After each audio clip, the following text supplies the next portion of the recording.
Welcome to Crafty Sourcer. If you're looking for a raw, unfiltered podcast on all things sourcing in APAC, you've come to the right place.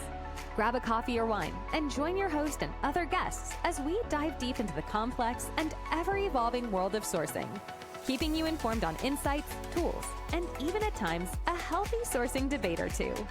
Now, here's your host, Denise Pereira from Kaleidosource. Settle in and let's get crafty.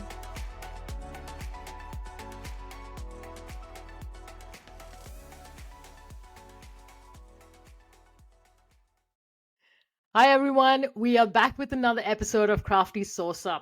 Like so many amazing folks in our community, Steve Prince is someone who has quietly been flying under the radar, and he knows I keep picking on him for that. But he absolutely packs a punch when it comes to sharing his thoughts around sourcing and the grind it takes to source or to be a good sourcer.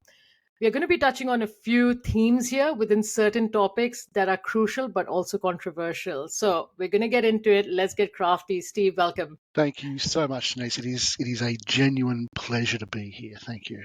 Now, I'm just really happy that you finally said yes to coming on to the podcast, because I remember I was chasing you for a little while and I was like, I don't know if this guy likes podcasting or not, but I'm so glad that we've, connected and we've stayed in touch for these past few months. Now, Steve, before we get into our chat, obviously there are people that may know you, there are people that don't. Quick intro for our listeners. Who is Steve and what makes you tick in DA? Steve is someone who has been doing sourcing for about 20 years now, about 19 years. To answer the most obvious question first, the answer is fell into it, answered Nat on Seek, didn't know what a sourcer was, just went, yeah, okay, no worries, looks like the skills that I've got. Somehow got the job and somehow kind of kept getting jobs. In terms of my experience, I have kind of done it, like I looked around and I kind of did an assessment and I kind of worked out I've done almost everything you can do as a sourcer, in that at the moment I'm working in-house. I've worked for a Big Four consultancy. I've run my own business. I've worked in executive search. I've worked in business consultancy and I've worked in agency as well. That's kind of where I'm at. Have worked in Australia, the UK, the US. The only continent I have not yet sourced for is Antarctica. So if someone knows anyone doing the Australian Antarctic expedition, if they need sourcing, please, I just want to tick that one off. If you want to source for penguins, then please get in touch with Steve. Exactly. They have their own tuxedos, very well dressed. I mean, it's really fascinating because you're one of, if you look at your background, you're one of the key players in our community who start sourcing when a lot of people didn't even know how to spell sourcing or what it actually was. So you've seen the evolution and the transformation of what sourcing was, what it is, and possibly what it's going to become with Gen AI. We've also spent a lot of time talking about this. We've seen heaps of LinkedIn posts. There are debates on this topic. You've been in the sourcing game for a very, very long time. So I'd love to get your perspective on this. Is passive talent identification and engagement. What have you seen in your years of experience, the difference between it versus classic recruiting that we all know it to be as?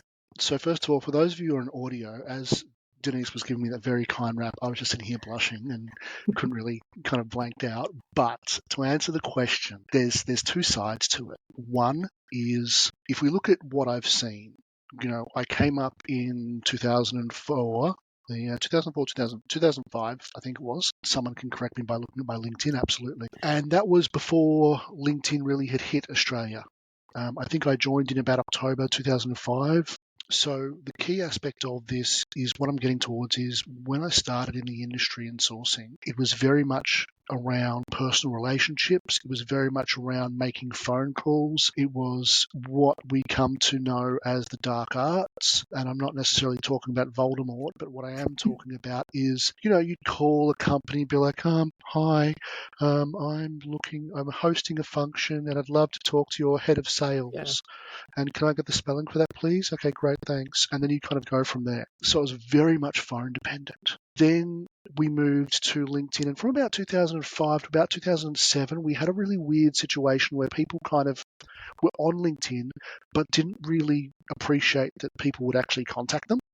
So it was kind of like if they put their details up on the local, whiteboard at the supermarket, and then we're kind of like, well, why are you calling me? And you're like, well, because you put your details up. Well, okay, fine. And I think Australia is uniquely positioned in that for us, more broadly speaking, than the US or the European markets, we seem to find it more, let's say, intrusive, that people find our details and contact us and I think the mentality is there at the executive level, where people are looking at C levels, they're going, yeah, okay, I'm used to getting calls from headhunters, but when you're talking to someone about, say, a 2IC role at a JJ's or a jeans company, for example, you're kind of like, well, how did you find my name? Call the store and ask for you.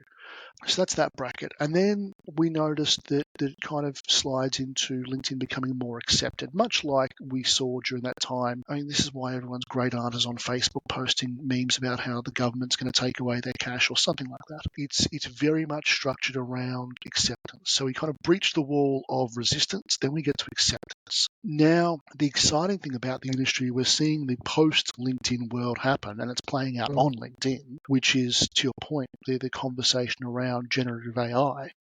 I'm more an optimist than a lot of my colleagues in this space. Generative AI, I think, is going to make the biggest impact for those recruiters who have spent the last 5-10 years doing simple transaction work. If I would be scared if I didn't have the capacity to do passive candidate attraction, if I didn't understand or have the key skills to reach out and engage with candidates, if my job was to simply put it out up on a job service board and then manage responses, yes, congratulations, you have a target on your back.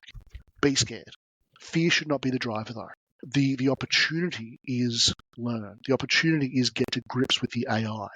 We have a lot of debates, for those of you who missed the champagne conversation that we have in the sourcing community around, you have one side saying AI is the solution to all our problems and here's my skill set and it'll cost you, $14.99 every month to get it. And we have those who are saying AI is just a bulldozer and a wrecking ball that is going to come in and all recruiting is over and it's just going to be AI. I believe we're not looking at an extinction level event for recruiting. Yep. We are looking at an evolution event. So as a consequence, our key skills, and the conversation is shifting already and has been shifting for the last few years. The conversation has moved from, especially in sourcing, from find me these people for this role. Its sources are not and should not be order takers. It should not be a case of, I need to find 5 people to fill this job. Okay, great. That is, a recruiter can do that. That's not where sourcing adds value. Where sourcing adds value, specifically with passive candidate attraction, is finding and engaging with people. It is not transactional. It is relationship building. And I think that's where a lot of people are grinding up against, is that idea of, well, I just simply want to build my business on doing 500 transactions or what have you. And we're seeing the evolution of the relationship where people and businesses themselves are not looking for a transactional recruiter. We've been striving to come out of the shadows and be a trusted advisor. How do we do that? Well, we actually engage with our clients and say, look, I understand the challenges you're looking to do, and here's the data to back it up. So what I would advise, and apologies for your listeners if I'm going off on 14 different tangents at once, but I'll try and do something relatively It's just your passion for the community, Steve. Keep going. Thank you. Is the skills I would advise people to get is data and data communications, data intelligence. So you're looking at building dashboards, you're looking at Tableau, you're looking at Power BI, kind of how do you measure that? And that's as you step into AI, as you step into generative AI. Okay, that's great that you can press a button and get 5,000 results. And you can cycle that down from 5,000 to 500 to 50 to whatever. You still need that pull factor. You still need that ability to communicate and if your message is being driven by AI that sends targeted messages, generally that's going to go in spam. Generally, like passive candidates specifically are not looking for opportunities. They are happy at their jobs. They will tell you this. And the concept there is they need to be brought into the process rather than just go, well, I'm working for Company X, so you should just apply because it's Company X. And I've worked with brands where that has been their talent attraction process is kind of like, well, we are Company X, so why wouldn't people apply to us? Of course, why wouldn't you? And that creates a lot of issues when you're trying to get them to understand that the market has moved on from that level of attraction. That's very much late 80s, early 90s, and certainly haven't seen that since early thousands. Where the market is now is, in case people haven't noticed, we have a cost of living crisis. And this might shock people. So for those of you listening at home, you might want to take a seat. People want jobs. People want a paycheck. Ideally, something that pays more than where they're currently at. Reward in terms of remuneration is no longer a dirty factor. It's no longer a red flag. Red flag, thank you. It is about shaping that community and that kind of conversation of, well, okay, well, that is certainly one factor, but it is an important factor. People have bills to pay. People have a mortgage. People have rent. So you need to be able to say to them, guess what? We are actually offering you, as part of this growth opportunity, part of the growth is tied to salary. So I think the days of looking at negatives of, well, this person wants, more money, or this person wants a different title or whatever, or oh, God forbid, they've got a gap in their CV. I think that conversation is starting to evolve into, okay, well, what transferable skills does this person have, and how can we attract them in? Because the days, and this is where AI is coming in at an interesting time, we are seeing a shift in our markets to recruiting for skills-based, for recruiting for competency rather than titles. As a consequence, what happens is the ability to title match by pressing a button doesn't give anyone rewards anymore. It doesn't pay off. What the payoff is how do we interpret the skills, and how do we get people to say, here are my skills, here is what I can do? Because a lot of people, if you're a project manager, your brain goes, I'm a project manager, that is what I do, thank you very much. But you're not necessarily looking and considering the skills that you have that can be transferable into admin, operations, sales, what have you. And vice versa. And there is a lot of issues coming around the fact that hiring managers aren't necessarily trained to hire. They're trained to go, well, you're a people leader, so as a consequence, you need 5 people, go out and find 5 people. So they go, well, I know exactly what I want. I want people who can do this exact job because that's the job that I did 5 years ago, and that's where I want them. So that's what I will look for. I feel like that's like maybe anywhere between 30 to 50% of the problem in hiring in general, is that hiring managers are, like to your point, they're put into a leadership role because they've obviously done well. However, they don't know how to hire. And this is where training should be there. And I also feel like training should not be a one-off. It should be at least every 6 months. It should be around biasness. It should be around diversity. It should be around some really crucial things, because these are all parts and parcel of what we do when we're interviewing candidates, right? Look, exactly. I mean, my core proposition, and apologies, I've wandered so far away from the initial question. My core proposition with sourcing is people generally think of one of 4 things when they think of sourcing. They think of sourcing passive talent. So find me people for a job. They think of developing talent pipelines and talent pools. We have this reoccurring job that we need. It's filled, so find me 100 people who can do this job, and we'll just work our way through them and cycle through them. Then it's competitive intelligence of, we work at bank X, we want to find out what banks Y, Z, A, and B are doing. And then occasionally they think of ATS organization. So ATS, applicant tracking system, for those of you who don't know, but I think everyone in your audience should. And where that comes into play with sourcing is things like tags and how you classify your data. So that's one of 4 things that people generally think of. Where people miss, and what I kind of want to boost the signal of, are things like counterintelligence of, if you have someone leaving, what are they saying about the market? If I'm interviewing someone as a passive talent, what are their perceptions of the company I work for? How do I communicate that? Because if my company has a great reputation, I want to be able to communicate that to the stakeholders and say, here is what your hidden value is. The other thing we're looking at is succession planning, is going, and I think I talked about this on Eden's podcast a week or so ago, but if we cast our mind back to a certain fruit and vegetable supplier where their CEO went on and was interviewed and didn't have such a great interview, and by Thursday they'd come out and they'd said, congratulations, he's already told us he's going to retire and he's their successor. I'm just curious as to whether that was developed process, or if that was an, oh God, we need to demonstrate to the market we have change, oh God. So as a consequence, where sourcing adds value is proactive succession planning, is the ability to go, if someone wins the lottery or gets hit by a bus or goes on a national syndicated, interview and then just borfs it, well, then this is how we actually plan for their change. And the last thing is DE&I strategy. So where that becomes relevant is looking at the market and going, if we have key opportunities, and just 1 second, sorry, if we have key opportunities that really need to expand our talent pipeline to certain underrepresented sectors, how do we do that? Well, we do that by doing proactive talent identification and assessment and reaching out to them. We do that by growing the leaders of tomorrow today. We do that by giving people who would be, just another CV, we go out and we assess them, we talk to them, we build those bridges and those relationships. So when the time is right and relevant for both sides, we can have key conversations. You've made some very, very crucial points. And I'm glad that, there are people in our community that understand sourcing, but not just sticking to one facet of it, because there's so many, add-ons to what it is we do. And it still amazes me that we struggle to sometimes get it right. I mean, this is such a critical thing. However, it's always seen as the stepchild to some extent. I mean, hiring is only taken seriously when they have to hire, and candidate pipeline management, nourishing and nurturing those relationships are not seen as important as other parts of the process, which obviously ties into candidate experience. One of the things you spoke about, and I was writing notes, was phone calls.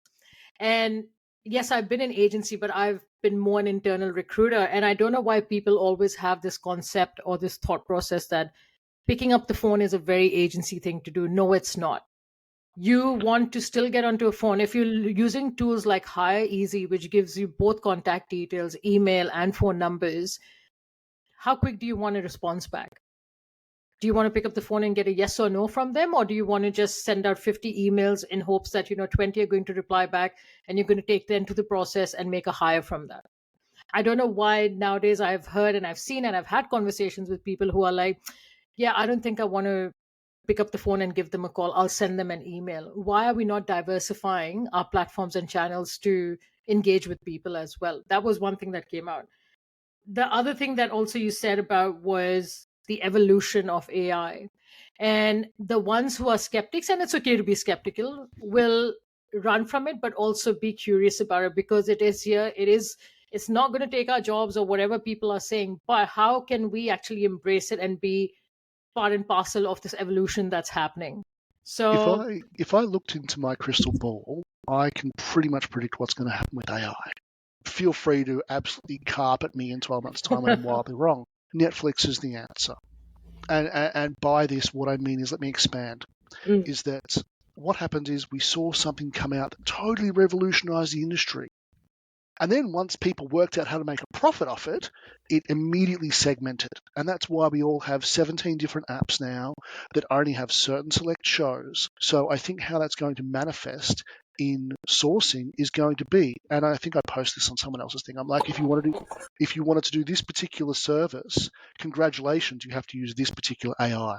If you want to do this, it does that, and so on. So you want to screen 500 CVs, you have to use this one. If you want to integrate your SAP and your calendar and your ATS and everything else, you have to use this, and so on and so forth.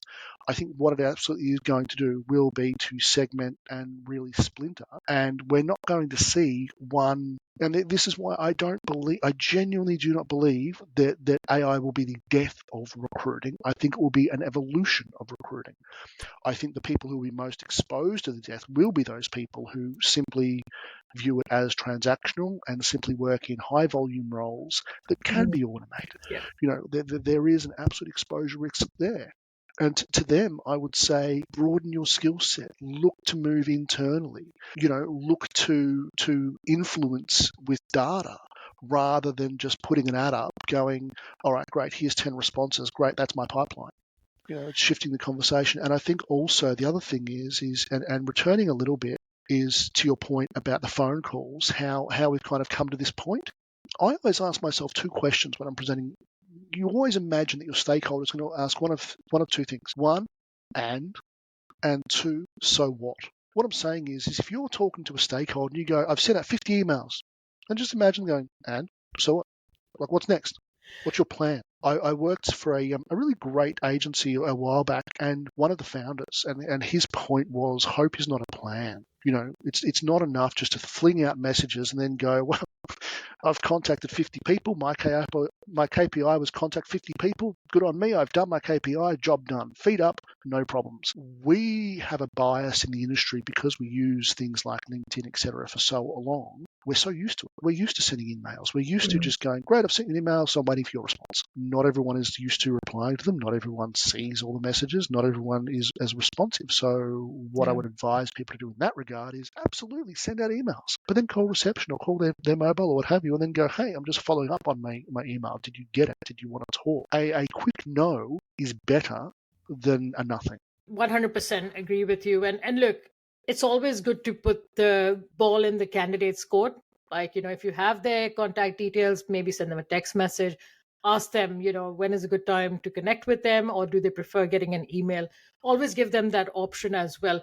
Steve, you make some really important points, Avi, and I think one thing I will say and add on to that is the fact that people need to also remember that you don't just bring in talent sourcing because you think it's going to be a quick fix and it's going to be your answer to every hiring problem that you've ever had. That's the other thing. Just moving on, Steve, from there, let's talk a little about something that I know you're quite passionate about as well. Now, I am a big fan of outbound sourcing, recruitment marketing, call it what you want. I do also believe brand matters when it comes to using LinkedIn InMails. So if you're like a Canva, Google, Meta, that automatically 50% warrants and gets a response. If I'm a brand that is flying under the radar, really depending on how I phrase my message, and if it doesn't sound like every other InMail that someone is getting, I obviously won't get a response. If you have a well-known brand, what's your take on improving InMail response rates for those that solely use LinkedIn or LinkedIn Recruiter for their outreach efforts? Quick version on this is it's really simple regardless of brand. Your message should have three key aspects. Who is the person who is sending this? Why are they sending this? When can we talk about the details? So, as a consequence, what I'm saying is I shouldn't be, if I'm working for, and I'll pick a company I've never worked for, and God bless them, if I'm saying I'm Steve Prince from Pitch, apologies to everyone listening from Pitch, I mean no disrespect, I'm saying, hi, I'm calling from Peter, I'm reaching out from Peter, this is the area in which I'm working, I see your skills have done X, Y, Z, this is why I think it is relevant. When can we talk about this further? You always want to end with a closed question. You don't want to say, is this of interest, or would you like to click a link? Because they'll just go no and move on. Call to action, yeah. You really want to put the ball, to your point, in their court of, I want to talk to you. When can we talk? That's it. In terms of length of message, longer messages can be more relevant if they have commensurate detail. If it's just here is basically the job description reposted and click send, that does not drive engagement at all, and you're wasting everyone's time. As a candidate, Steve, if you were to be reached out by another recruiter or a hiring manager that is looking to hire, what would pique your interest? Like, what would be an ideal sort of email message sent out to you where it would be like, even though I'm not looking, I'm still fascinated by what this company is doing or what the role is? Two things. One, if I'm talking about the company side of it, I want to know, so in that message, I would talk about, here's what we're doing, and what I would add here is, here we are doing X innovation, or we are growing, we are changing, we are adapting, we are, give people something that is not just hello, please join, go to our careers, whatever. If I'm looking at a personal level, so for those of you who have scanned my my LinkedIn profile, I talk about Boolean searches and hot sources. I actually had someone the other day message me and be like, hey, look, I can't talk much about hot source, but I'd love to talk about Boolean strings. Okay, bang, my ears are up. I'm not even, I'm quite comfortable in my job, everything else, but my ears are up because that automatically shows that you've actually customized your message to me. 100%. For those that don't know, Steve is actually running a Ask Me Anything session on the LinkedIn community. I believe it's on the 25th of May. Steve, correct me if I'm wrong. I will just check those details because I will have to get back on it because I know it's somewhere, but I will let you know. And it's all around Boolean strings. So if anyone's listening to this, we will share the link around signing up for that as well. Definitely get onto it. You want to hear from Steve. You want to hear what he's doing differently. It's May the 15th. May the Apologies. 15th. So, Okay, so it's next week. All right. yes. Maybe it won't get to them on time, but I'll definitely share the link that I've signed up for. A little controversial here, and I've had a I love few it. very interesting conversations around this. Now we're going to unpack our take on people with little to no background in recruiting or talent sourcing that are building tech for us. So I had two conversations about 2.5 weeks ago. One person said, actually, I like the fact that people not from our industry are coming up with this tech because they have a totally different perspective. Yes, they understand our pain points to a certain extent, but they just see things a lot more differently versus we have a tunnel vision of looking at things in one way. What do you think? What's your take on this around people coming up with tech that have little to no background in terms of what we do? And do you actually think they have an appreciation for some of our pain points around that? Well, here's the thing. I can walk into a kitchen and make an omelette. It doesn't mean I'd make it to the same quality as a chef. There is an element, and the short version, because I'm always conscious of time, is I have no issue with people seeking to disrupt the sourcing space. Where I take umbrage, or umbrage, if you would care, is the issue of people coming in and going, I've got the AI-powered solution. It is fantastic. It has every bell and whistle you ever sent. I actually haven't worked in sourcing, but I understand the pain points because I've worked in computing and I understand that. And it's only one easy payment of $19.95 every month. Explain to me how, before you make the sale, show me that you understand what the industry pain point is. Because what you don't see is it's not about finding people. Half the challenge is closing the gap of hiring time. So as a consequence, what's the biggest issue with hiring time? Engaging with the hiring manager. So that stuff is going on in the background that if I'm looking at a sourcing solution, if I'm laser focused on finding more people, you can't influence that. Frankly, it's wildly presumptuous. I think the other thing that comes to mind is, okay, that's great. Your solution works because it goes through a bunch of profiles. Well, we've seen that with AI, and we've seen that with spiders, and we've seen that with crawlers, and we've seen that with scrapers, and we've seen it, and we've seen it, and we've seen it. Show me the iteration. Show me what you're doing is different, because here's the thing. I firmly believe we are shifting much more towards data communication, data visualization. So as a consequence, if your sale is, I can help you go from, I can help you find the profiles that they don't want you to find. Oh, well, please just go on late night TV and just have an ad with Kevin Trudeau's mega memory, and that's the stuff that they don't want. If your offering can be so summed up with, these are the secrets that they don't want you to know, I have a healthy level of suspicion for your solution, respectfully. Because here's the thing, we want you to know it. The concept of the hidden amount of candidates, thousands are hidden. That shows to me that you don't really understand how data is classified on Boolean searches. It is there. Now, how LinkedIn works, as everyone knows, is it depends on who you're connected to. So Denise, you and I will have different connections. So you will be able to find candidates that I won't be able to find. Same thing. And for those of you who don't know, Denise and I have worked on searches together where I've been able to, and vice versa. We've been able to each find candidates the other doesn't have access to, because the value of LinkedIn is the second and the third level connections of who is connected to who is connected to who. So anyone who is saying, I can disrupt the industry because I understand all about how the IT and all about AI, I'm fundamentally alert to. I wish them every success. But again, the thing I come back to with the AI solutions is, what solution are you trying to solve? Where is your solution that you're trying to fix? So as a consequence, what happens is that if I'm looking at it from a point of view of, I need to find so many extra people. Let me ask you a question in reserve. How much training have you invested in training your recruiters, your recruiting team? If you have 6 people recruiting, how confident are they in passive candidate identification? How often are they doing it? Or are you just looking for a solve that fixes that? Because that is how you get automated out of the business. That is it.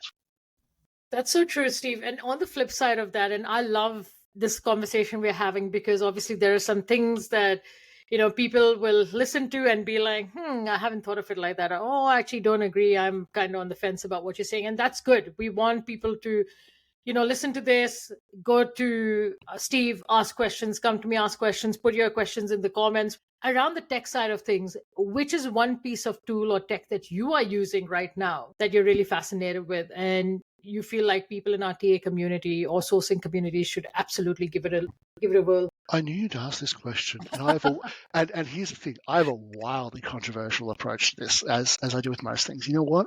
It's rarely about the tech; it's about the person using it. I have seen multiple. I'll name check a couple if that's okay. Do you think Workday is a good solution then? If I have a desperate desire to input all of my resume data twice, it is the perfect solution. I love that answer. If I want to go through a hiring process where I need to put two sets of stuff in, absolutely, that's the one I would choose. Let me name check a couple.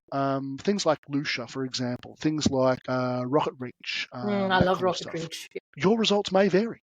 I think that's the thing. I think we ask that question because what we're interested in is what's something that, and again, it comes back to what's something that they don't want you to know. Sometimes those ones work, sometimes they don't. Sometimes they're great. In some markets, they work much better. In America, absolutely. In Europe, most likely. In Australia, it can be difficult to get the data that's required. Yeah. So, I mean, I was talking to a key player and who I certainly, respect, and who I think I've mentioned his name once or twice in other podcasts. But Dan was saying, he has a couple of different versions of it. And I thought if someone like who's been doing this for decades doesn't have one magic bullet, he has 2 to 3 to 4 magic bullets, that in itself. And again, if that is supposed to be how things are segmented, then it shows you that I don't feel that there is going to be one magic, wand waving. It is always about the person using it. It's not about the tech. Spot on with that. And I think, the same thing goes for even having ATSs. They say you're as good as the data that you put into the system or how you use it. Steve, just very conscious of time. We could go on and talk about this, but I'm really glad our paths crossed, and I'm so excited to see what else you're going to do for our community. You absolutely should be speaking at SOSU, so gear up for that because your name is going to get thrown in there. I totally appreciate you coming onto the podcast, sharing your findings, your experience, your thought process. We all love a bit of controversy. Why not throw it in there? Really appreciate your time, and thank you so much for coming onto the Crafty Sourcer. Thank you so much. And please, people, send me your disagreements, send me your hate, send me your agreement, whatever.